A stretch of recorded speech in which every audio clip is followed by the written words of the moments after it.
Hello everyone, আশা করি সবাই ভালো আছেন। আজকে নিয়ে এসেছি একটি নতুন গল্প। ভালো লেগেছে, খারাপ লেগেছে, আপনার মনে যাই প্রতিক্রিয়া আসে তা কমেন্টের মাধ্যমে জানিয়ে দিবেন। শুরু হচ্ছে আজকের গল্প। আমি তখন পেশায় লাশবাহী গাড়ির চালক ছিলাম। এটা এমন এক কাজ যেটা সবাই করতে পারে। রাত দিন যে কোনো সময় ডাক পড়তে পারে। প্রতিটা যাত্রার সঙ্গেই থাকে একটা নীরবতা আর শোকের ভার। সেদিন সন্ধ্যার দিকে ড্রাইভার লাউঞ্জে বসে চা খাচ্ছিল। হঠাৎ আমার ফোনে 999 থেকে একটা কল আসে।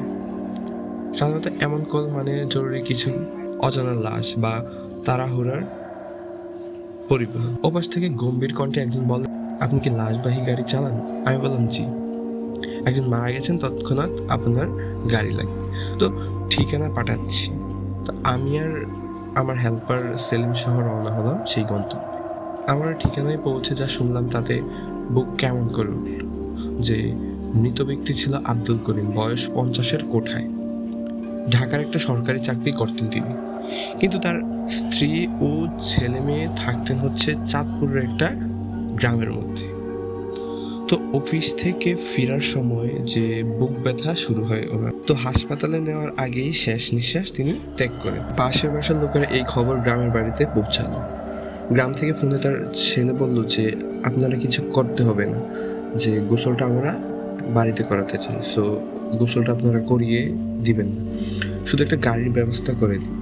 তো আমাদের ড্রাইভারদের মধ্যে প্রচলিত বিশ্বাস ছিল যে গোসল না করিয়ে যদি লাশ নিয়ে যাওয়া হয় তা ভালো না, এতে অশুভ, গাড়ি ভারী হয়ে যায় এবং রাস্তার মধ্যে বিভিন্ন ভয়ঙ্কর পরিস্থিতির সম্মুখীন হতে হয় আর কি।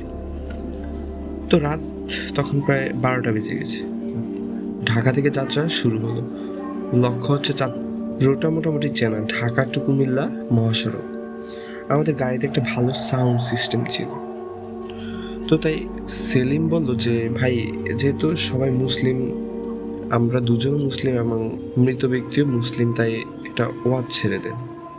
তো আমি সেইটাই করলাম, যে একটা ওয়াজ ছেড়ে দিলাম। আমি বললাম ভালোই বলছিস। তো দাউদকান্দি পর্যন্ত সব ঠিক ছিল।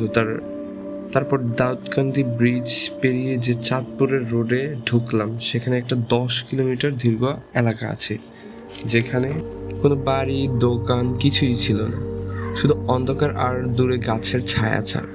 এই ফাঁকা রাস্তার মাঝামাঝি পৌঁছে হঠাৎ একটা বড় গর্তে পড়লো গাড়িটা। এমন ধাক্কা লেগেছে যে সিটটা পর্যন্ত নড়ে উঠল, আর ইঞ্জিন হঠাৎ বন্ধ হয়ে গেল।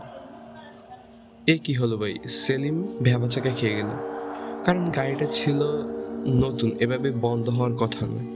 তাই বিষয়টা খুব অবাক লাগলো। নেমে দেখলাম কোনো সমস্যা নেই, লাশও ঠিক জায়গায় আছে। আমাদের আবার ধূমপানের একটা অভ্যাস ছিল। একটা সিগারেট ধরালাম, তারপর আবার গাড়ি চালু করলাম। দেখলাম সব ঠিক হয়। তারপর গাড়ি আরো 10 মিনিট চললো। তখন তখন আমার হেল্পার পেছনের এমনি তাকালো আর কি। তাকিয়ে যা দেখলো তা দেখে সে ফ্রিজ হয়ে গেল। মানে লাশ দেখা যাচ্ছে না। সাথে সাথে গাড়ি থামিয়ে খুলে দেখি যে লাশ, এবং ড্রাইভার যে পিছনের সিটটা থাকে ওই সিটটার পাশে পড়ে আছে। তো গাড়িটা যেখানে থামানো হয়েছিল সেখানে একটা চায়ের দোকান ছিল, ওখানে একজন লোক সাইকেল নিয়ে দাঁড়িয়ে ছিল। তখন তিনি এসে জিজ্ঞাসা করতে সব বললাম যে কি কি হয়েছে। তো লোকটা বিনা প্রশ্নে বলল, আপনাদের সাহায্য করি চলেন। সে বলল, আমার কাছে একটা গামছা আছে, আপনার কাছেও একটা গামছা আছে, এটা দিয়ে পায়ে এবং মাথায় শক্ত করে বেঁধে দিয়েই চলেন। এরপর লাশটা ধরে তুলে দিল এবং গামছা দিয়ে বেঁধে দিল। আমরা তারপর রওনা হলাম আমাদের গন্তব্য। চাঁদপুর কিছু আগে একটা পেট্রোল পাম্পে গ্যাস নিলাম। সেলিম হঠাৎ বলল, ভাই একবার দেখে আসেন যে লাশ ঠিক আছে কিনা। দেখে আমি পুরোই নিস্তব্ধ, যে গামছা আমরা এত জোরে বেঁধেছিলাম তা পুরোপুরি খুলে গেছে, যেন কেউ ইচ্ছা করেই খুলে দিয়েছে এমন মনে হলো, কারণ এত জোরে বেঁধেছি তাও খোলার কথা ছিল না। তখন আমাদের অবস্থা দেখে আশেপাশের পাম্পের একটা লোক জিজ্ঞাসা করলো যে কি হয়েছে। তখন তার কাছেও সবটা খুলে বললাম। যে তখন তিনি বলল যে দেখেন, আপনাদের উচিত হয়নি যে গোসল ছাড়া লাশটাকে আনা। বললো যেহেতু নিয়ে চলে আসছেন, একটা কাজ করেন, যে আপনাদের তো সাউন্ড সিস্টেম আছে, তো ওই সাউন্ড সিস্টেমে ইয়াসিন সূরাটা চালিয়ে দেন। তো আমরা সেটাই করলাম যে আমরা দুজন ইয়াসিন সূরাটা চালিয়ে দিলাম আর দুজন সূরা মুখে বলতে লাগলাম। আর গাড়ি ঠিকঠাক চলছে এখন। কিছু দূর মানে হচ্ছে লক্ষ্মীপুরের কাছাকাছি পৌঁছানোর আগে গাড়ির হেডলাইটটা আর পেছনের যে সব লাইট হঠাৎ একসাথে নিভে গেল। চারপাশ এমন নীরবতা যেন পুরো পৃথিবী থমকে গেছে।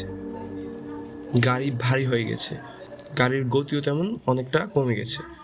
গাড়ি কিন্তু তখন এসি চলতেছিল, তাও গা থেকে অনেক ঘাম পড়তেছিল। তখন ইমার্জেন্সি লাইটটা চালিয়ে আস্তে এগোতে লাগলো। আমি আর সেলিম দুজনেই সিটে বসে সূরা ইয়াসিন পড়তে শুরু করলাম আরো জোরে জোরে।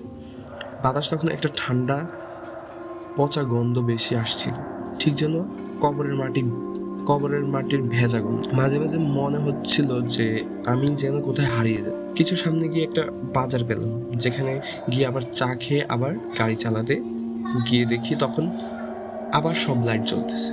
মানে একটু আগে হঠাৎ বন্ধ হয়ে গেছিল যে লাইট জ্বলতেছিল না, এখন হঠাৎ আবার চালু হয়ে গেল। তখন অন্য কিছু না ভেবে আমাদের গন্তব্যে রওনা দিলাম। অবশেষে ফজরের সময় ফেরিঘাটে পৌঁছালাম। সেখানে কিছুক্ষণ দাঁড়িয়ে থাকতেই সূর্য ওঠার আগেই গোসলটা সেরে নিলাম, যেমন একটা অদ্ভুত শান্তি পেলাম। তার আগেই বলে রাখি যে ঘাটে কিন্তু আবার গোসলের ব্যবস্থা ছিল। তারপর চাঁদপুরের সেই গ্রামে পৌঁছে মরদেহ তাদের এই যে মরা লাশের পরিবারের কাছে হস্তান্তর করে, আর তাদের কাছে সবটা খুলে বললাম যে কি হয়েছিল এতক্ষণ আমাদের সাথে। তারা এক মিনিটও দেরি না করে এই লাশটাকে গোসল করিয়ে মাটি দিয়ে দেয়। এই ঘটনার পর থেকে আমরা আর কখনো গোসলবিহীন লাশ নিয়ে কোথাও যাই। আশা করি গল্পটা আজকে অনেকটা ভালো লেগেছে। তো আজকের গল্প এই পর্যন্ত। নিত্যদিনের মতোই বলবো যে নিজে ভালো থাকবেন, অনেক ভালো রাখার চেষ্টা করবেন।